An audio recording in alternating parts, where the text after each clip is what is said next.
Là, avant de dire mon avis sur la tuerie dans la préfecture de police, j'essaie de vous donner une piste de réflexion qui est tirée du livre qui est écrit par un cadre des renseignements des services secrets qui parle, enfin, les méthodes modernes des services secrets au XXIe siècle. Et le chapitre, c'est l'élimination sociale. Vous voyez. Je vous laisse écouter, après j'essaierai de développer. Je dirais pas que le gars qui a tué, enfin, on ne sait pas, il a vraiment tué quatre personnes. C'est bizarre toutes ces histoires. Les gens qui se font éliminer à la fin avec un couteau, alors ils auraient pu le tirer juste une balle dans le pied et c'est bon. Vous voyez, ou une balle dans l'épaule, c'est bon. Le mec, il bougera plus, hein. Mais voyez, on l'élimine comme ça, il n'y aura plus ni de procès et il fermera sa gueule à jamais. Bref, on continue. Là, c'est tiré du chapitre de l'élimination sociale.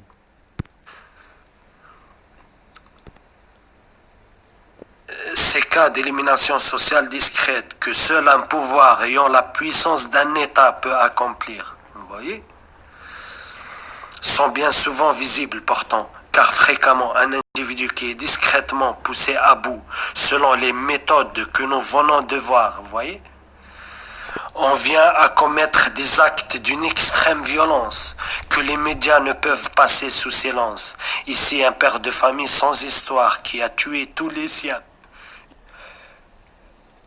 a tiré des coups de feu sur les forces de l'ordre ou même sur des simples passants et avant de se donner la mort.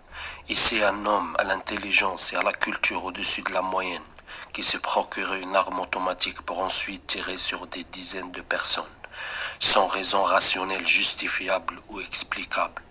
Là, un policier ou un militaire bien noté qui s'est soudainement mis à tirer sur ses... Ça vous fait penser à rien, ça? C'est pas le même cas de figure là de le gars sans histoire, 18 heures, 18 ans de service, il a aucun problème et d'un seul coup il se met à tuer ses collègues et il devient extrémiste? Non? Il devient bref. collègues sans explication ni raison apparente. Vous comprenez des fois toutes les histoires là qu'on entend. Bref, là, je vous donne quelques exemples là, de cas comme ça, vous voyez.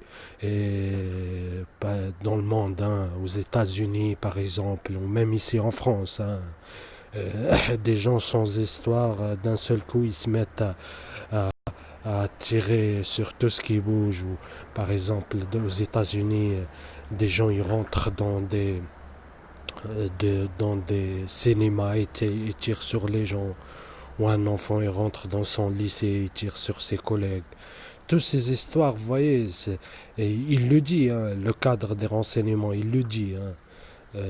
Ces histoires-là, ça n'arrivait pas avant 20 ans, 30 ans, vous voyez. Mais là, les 10 dernières années, on entend souvent ces histoires-là, vous voyez. Après, je dis pas que c'est un cas d'élimination sociale, celui-là, d'harcèlement organisé et tout. Mais il y a une piste de réflexion qu'il ne faut pas ignorer non plus, vous voyez. Bref, on va continuer un peu plus loin.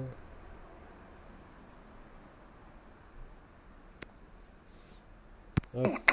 En fait, tout l'État, tout le ministère de l'Intérieur, tout l'État, il collabore avec Là, l'intelligence domestique et le ministère de l'Intérieur. Bref, je continue.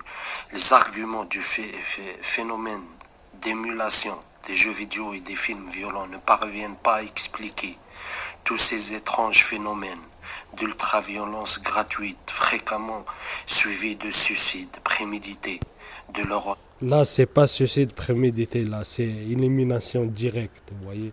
Et ça arrive souvent, hein. Vous voyez, c'est pas suicide, là, c'est on l'élimine. Et ça arrive souvent. Comme ça, vous voyez, le gars, il témoignera pas, il n'y aura pas de procès. Vous voyez, dossier clos, classé, c'est bon.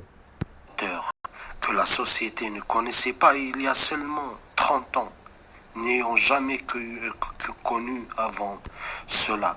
Tous ces cas n'ont pas nécessairement pour cause de harcèlement durable et délibéré, mais un examen approfondi de chacun de ceux-ci met fréquemment en lumière quelques indices troublants et concomitants avec l'hypothèse d'un harcèlement élaboré et discret pour quiconque sait comment il est pratiqué et contre quel profil d'individu en particulier.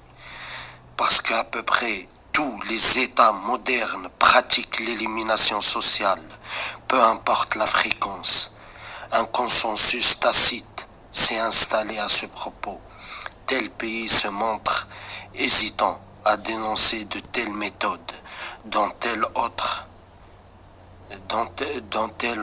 portant son rival, simplement parce qu'il redoute que ce dernier puisse riposter en dénonçant les siennes. Vous voyez? Et faire... Bref, voyez, je vais pas. Là, je vous montre juste cet extrait-là.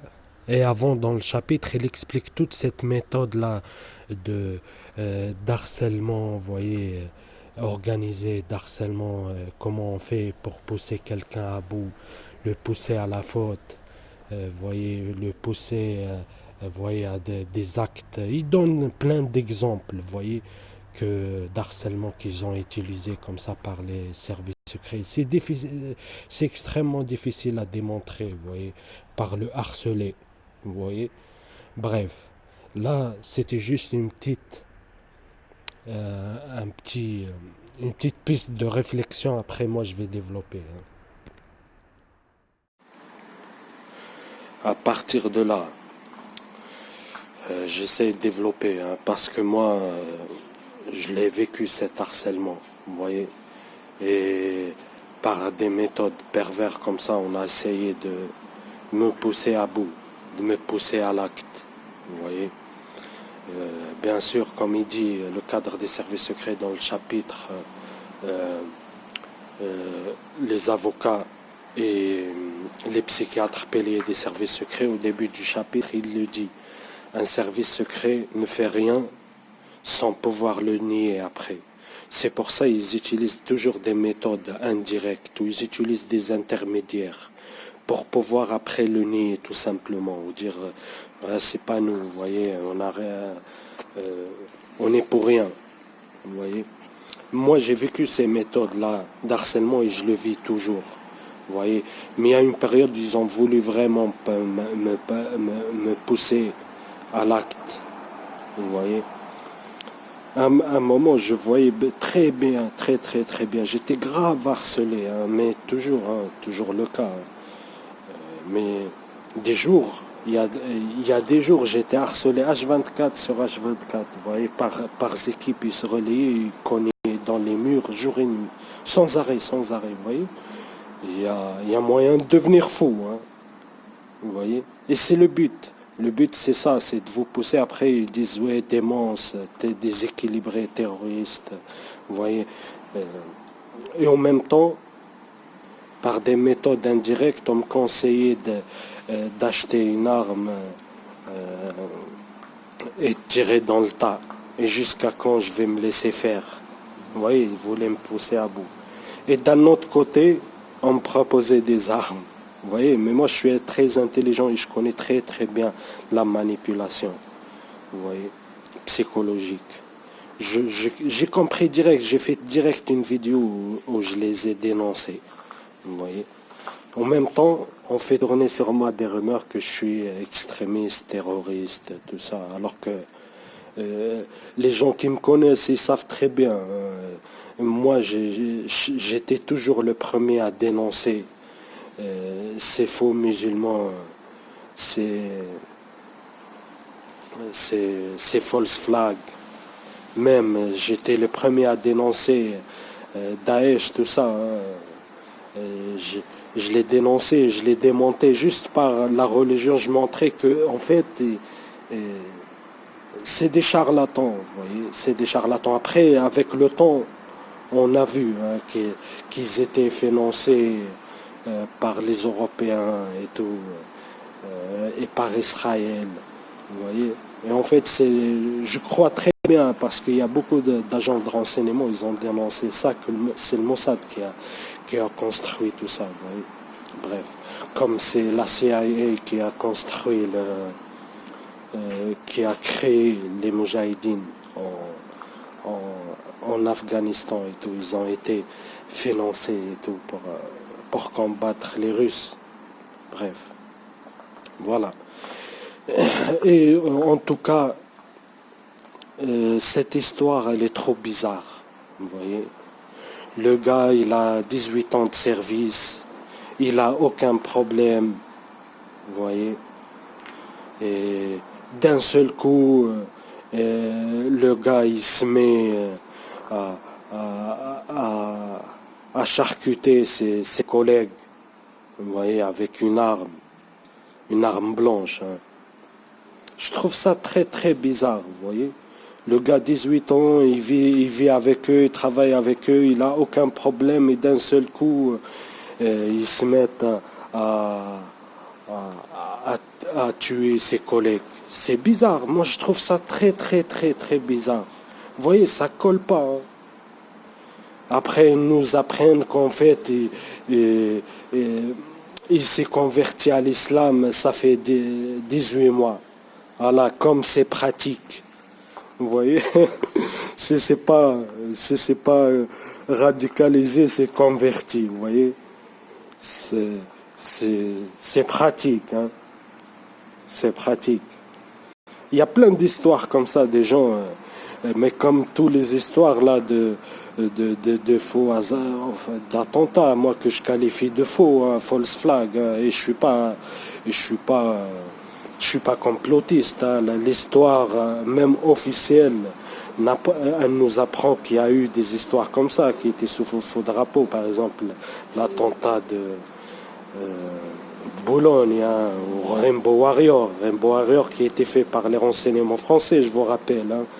Ils ont foutu une bombe dans un bateau du Greenpeace, ils l'ont fait exploser, ils ont tué une personne ou une personne, je sais plus. Bref, vous voyez. Voilà, et ça, cette histoire-là, je trouve très, très, très, très louche, très bizarre. Vous voyez. On nous apprend, le gars, il s'est radical, enfin, il s'est converti à l'islam. Comme si l'islam, il te dit de tuer des gens comme ça, innocents, dans les magasins, dans la rue, tes collègues de travail. C'est n'importe quoi, vous voyez. C'est n'importe quoi. Les gens qui sont un peu enracinés dans l'islam, ils sauront que c'est louche, c'est bizarre, vous voyez, ça colle pas. Hein. Et tout ça, ça joue un rôle dans toute la propagande islamophobe qu'on vit en ce moment, vous voyez. Après le 11 septembre, vous voyez. Après le 11 septembre et toutes les histoires là bizarres, de l'attentat de Boston, l'attentat de Madrid, qu'on apprend quelques années après qu'elle a été faite par les services, une collaboration entre le service français et les services marocains, qui a été dénoncé par un ancien commissaire espagnol, commissaire de police, vous voyez.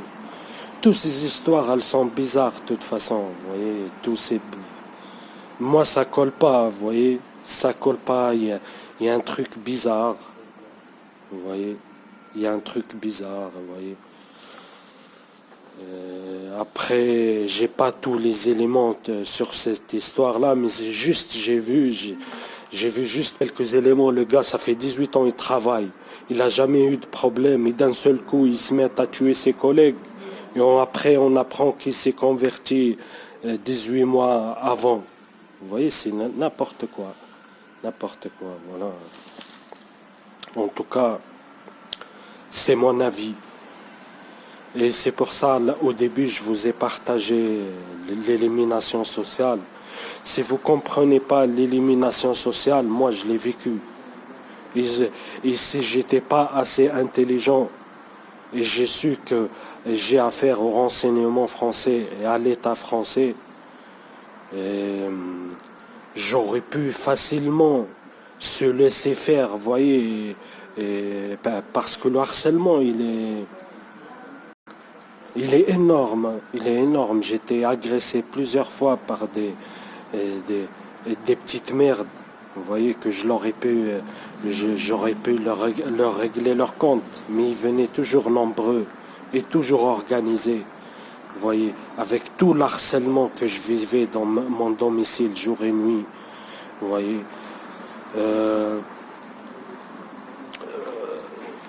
l'harcèlement informatique que je vivais, tout le sabotage administratif, harcèlement d'État, on m'a volé mes affaires, plusieurs intrusions à domicile, vous voyez.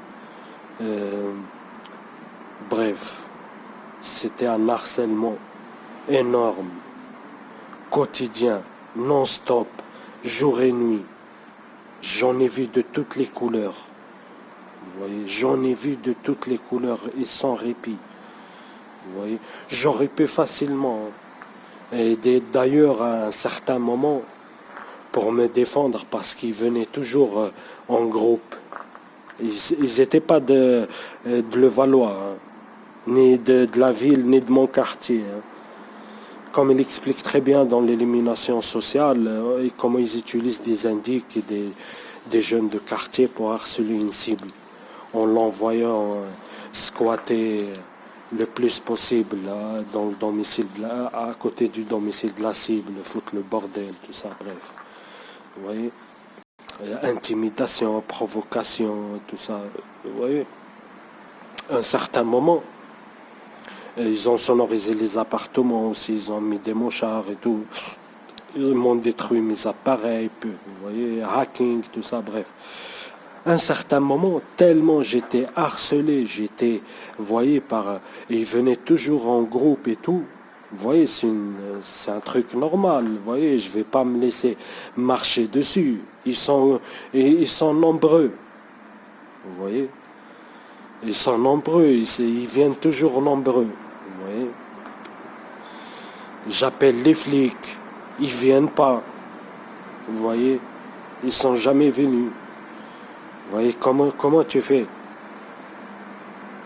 Tu es tout seul contre des milliers. Vous voyez, même la police, ils t'harcèlent, mais quand tu es agressé, ils viennent jamais. Vous voyez, je suis obligé de me défendre. Vous voyez, ils sont nombreux, je suis obligé de me défendre. Ils sont trop nombreux pour que je me défende avec les poings. Je fais quoi? Je prenais ce que j'avais sur les mains quand je sortais. Je prenais un cutter. Vous voyez? Et vous voyez que j'ai pris un cutter. Ils faisaient quoi? Les jours où je prenais un cutter, et ils les envoyaient m'agresser. Et à chaque fois, je prenais ce cutter pour... En cas où, juste en cas où, je sais que je ne l'utiliserai pas, vous voyez. Juste en cas où, en légitime défense, je connais bien la loi, vous voyez. C'est juste en légitime défense. Le jour où je le prenais, ils m'envoyaient leurs indices m'agresser, vous voyez. En fait, ils voulaient que je l'utilise, vous voyez. Moi, si j'étais pas intelligent et que je savais que j'ai affaire à la police et au renseignement et à l'État français, vous voyez, j'aurais pu facilement tomber dans une de leurs nombreux pièges.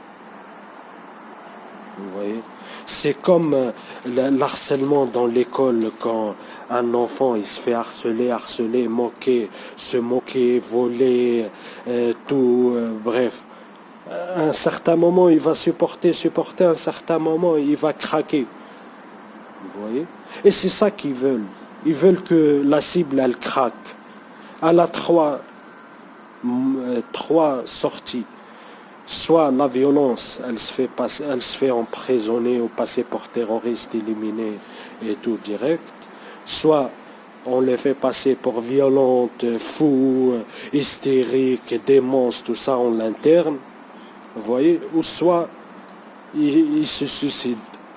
Vous voyez? Et moi, je savais que les 3 pièges qui m'attendaient. Vous voyez? Soit j'en finis par le suicide et je le ferai jamais. Vous voyez? Parce que je suis croyant et je suis pas lâche.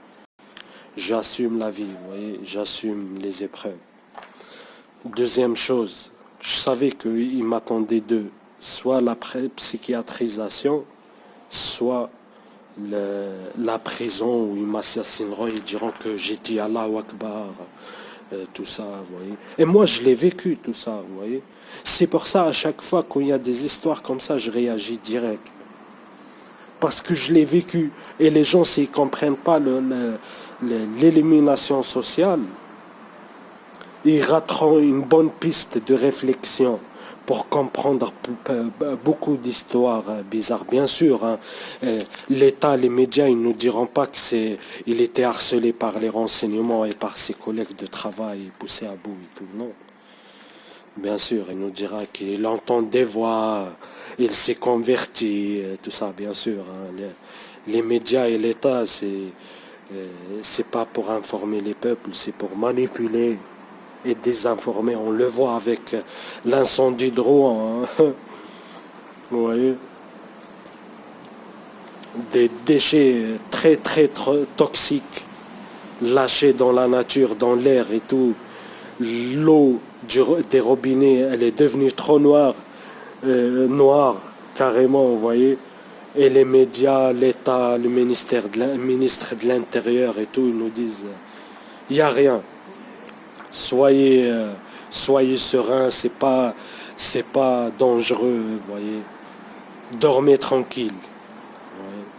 Et c'est toujours le cas, hein. C'est sur tous les sujets. Hein. C'est pas juste l'incendie de Rouen ou le nuage de Tchernobyl qui s'est arrêté juste à la frontière, vous voyez. C'est le mensonge systématique et systémique sur tous les sujets, vous voyez. Sur les pseudo-attentats et actes d'extrême violence, pourquoi ils nous diront la vérité? Pourquoi ils nous diront la vérité? Ils montent sur 99% des cas.